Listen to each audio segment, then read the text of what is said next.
અમદાવાદ મહાનગરપાલિકા દ્વારા સમગ્ર શહેરમાં દબાણ હટાવો ઝુંબેશ ચાલી રહી છે, ત્યારે આ બાબતને લઈને ટાઉન પ્લાનિંગ કમિટીમાં ચર્ચા કરવામાં આવી।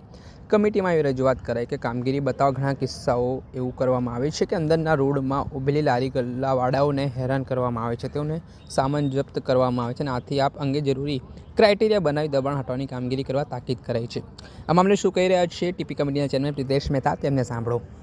અમદાવાદ શહેરમાં દબાણ હટાવવાની ઝુંબેશ છે, તેને લઈને તમારા તરફથી ટકોર કરવામાં આવી, કયા પ્રકારની ટકોર કરાઈ, તમારા ધ્યાન પર શું આવ્યું છે અને ક્રાઇટેરિયાનો કયા પ્રકારનો છે? પ્રથમ તબક્કામાં કેટલા રૂટ પર આ સર્વે કરાવ્યો છે? એક આપ સૌ જાણતા હશો, હાલમાં દિવસે ને દિવસે ટ્રાફિકની સમસ્યા વધતી જાય છે, તેને ધ્યાનમાં રહીને કોર્પોરેશન દ્વારા એક હાઈકોર્ટના માર્ગદર્શન હેઠળ સઘન દબાણ હટાવવાની ઝુંબેશ ચાલી રહી છે, જેમાં માનવીય અભિગમ પણ અપનાવવાની આપણે સૂચના આપેલી છે અને આપણે એમની પાસે વિગત માંગેલી હતી, ભાઈ આ કયા જગ્યાએ કોઈ સર્વે કરવામાં આવે છે કે નહીં, કઈ જગ્યાએ વધારે તકલીફ છે, તે એક તંત્ર દ્વારા સર્વે કરીને એક સ્પોટ આઈડેન્ટિફાઈ કરવામાં આવેલા છે।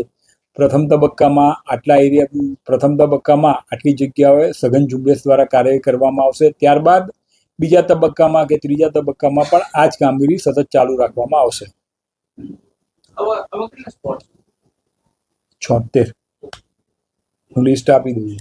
76 રોડ છે, એટલે રોડ આખા રોડ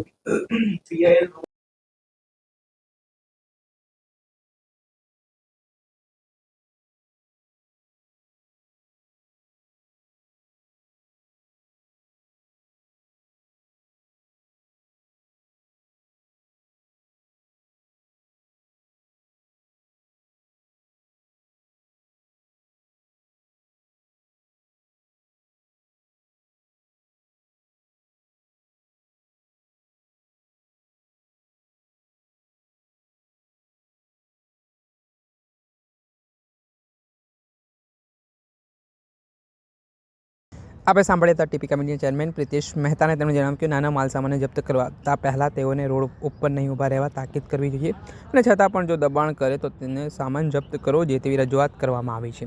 દર્શક મિત્રો, આવા જ નવા વિડીયો સાથે આપણે માહિતગાર કરતા રહીશું, એટલે એન કવરેજ ન્યૂઝને લાઇક કરી લો, સબસ્ક્રાઇબ કરી લો અને શેર કરવાનું ભૂલતા નહીં।